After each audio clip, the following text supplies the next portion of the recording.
Steve Jobs famously said that simplicity is the ultimate sophistication. What does that really mean? Well, guys, when I was in engineering school, I learned about a concept called Occam's razor, or the principle of parsimony. And this principle effectively implies that when presented with an issue or a complex problem, and when presented with multiple solutions, right? There's often multiple solutions to a problem. Choose a solution that is simpler. And you're not applying this concept in its entirety to everything. It's a tool. It's a tool in your toolbox. But the principle of parsimony is a very strong one. It's not asking you to be simple for sake of laziness or for sake of easiness. In fact, no. Rather, it's the opposite. It's asking you to conquer complexity and then choose simplicity. And this is the fundamental reason that Toyota has been able to be such a successful company. And it is a fundamental reason why Toyota is above BMW, Audi, and Mercedes. See, guys, when you think about Toyota, you think about durability, dependability, reliability. It's quality. It's a quality product like nothing else. People trust their Toyota more than they may trust a microwave. I have more faith in my Toyota, maybe not my GR Yaris here, but my second Toyota, which is a hybrid Corolla Cross. I have more faith in that Toyota than even my fridge or my washing machine. They've been able to achieve that by keeping things simple and by controlling the urge and the desire to innovate. And you'll notice that I'm mentioning Toyota, right? The title of this video is Toyota is better than whatever I put the title as, but it is focusing on Toyota. It's not focusing on Japanese engineering as a whole. Though I believe that Honda is almost as good as Toyota, right? I love Honda. I learned to drive on a K24 engine Honda.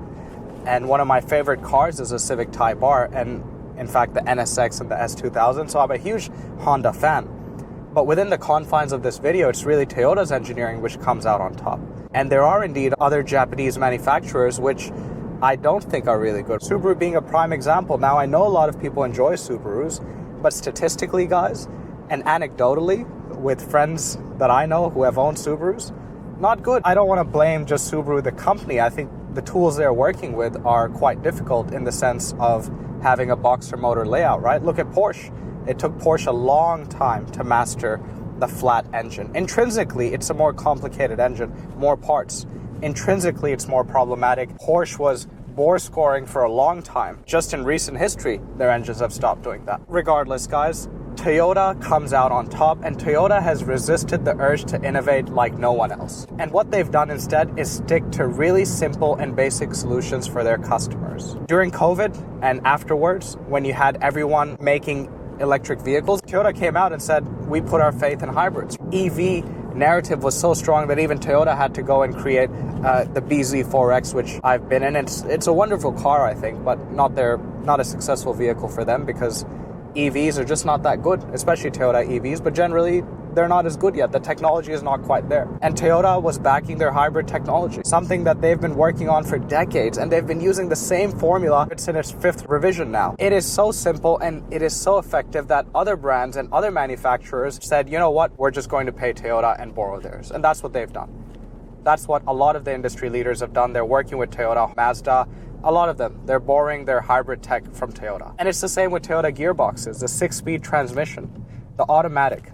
That's been around for so long, and Toyota's just slowly been innovating. And then they went to the 8-speed transmission, the 8AT. That's a really good transmission, and it actually has some performance credentials where a lot of performance vehicles adopted Toyota's 8-speed transmission. Not a lot of people know that. And then it's their engines, right? The 2-liter and the 2.5 liters.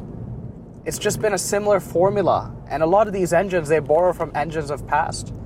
And they just keep working and tweaking and not adding turbos. And that's where I think Toyota really came ahead, because the Germans for a long time were innovating so aggressively. They were adding these turbocharger technologies. I want to use Mercedes Benz, the M278 motor, the V8 Benz, which has the twin turbos, the Honeywell turbos. And they use this engine in the S-Class and usually the E-Class, GL. They use it in the 500 and 550 variants. Beautiful engine, smooth, very fun, very strong, upwards of 400 horsepower, torque monster, right? Upwards of 700 Newton meters of torque. But guys, the problems are ridiculous.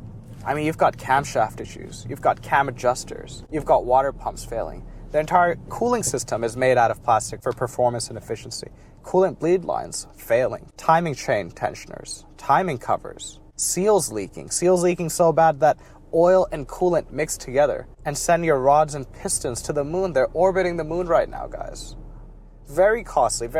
Make no mistake, these S-classes with the M278 engine are very costly and really early, right? In 2011, 2012, you've got that technology there. Twin turbo technology, that's what Toyota's starting to utilize now, 13 years later. And now, they're in a bit of a mess, but that's a topic for another video. And then you have the BMW N63 motor, a competitor to the M278 Benz, and that's in the 7 Series, and it's effectively BMW's V8 twin turbo hot V motor, and they use that in the 5 Series as well.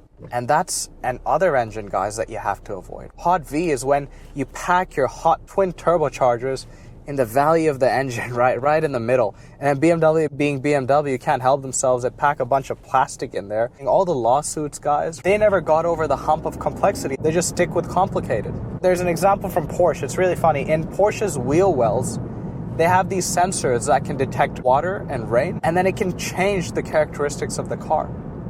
So it detects wetness and it changes the traction characteristics of the car. That is a heavy degree of over-engineering. The Camrys, the Corollas, the Yaris's, the RAVs, they're still just basic hybrid motors, right? Basic hybrid engines. And that's why Toyota's been on top, guys, because you watching this as a car enthusiast might dislike this video and you might say, motoring fan, this advice doesn't apply to anyone who's into cars. Sure, but I'm talking to people who maybe want to keep their money, because a lot of people out there, make no mistake, they'll see a 7 Series and an S-Class and they'll say, this is the best. People can't believe it when I tell them these cars are unreliable. They are some of the most unreliable cars you can buy outside of warranty. They won't believe me. But a Toyota, an old Camry, an old Corolla, one of the best decisions you can make in terms of finances, in terms of longevity. So I hope that helped, guys. I'll catch you next time.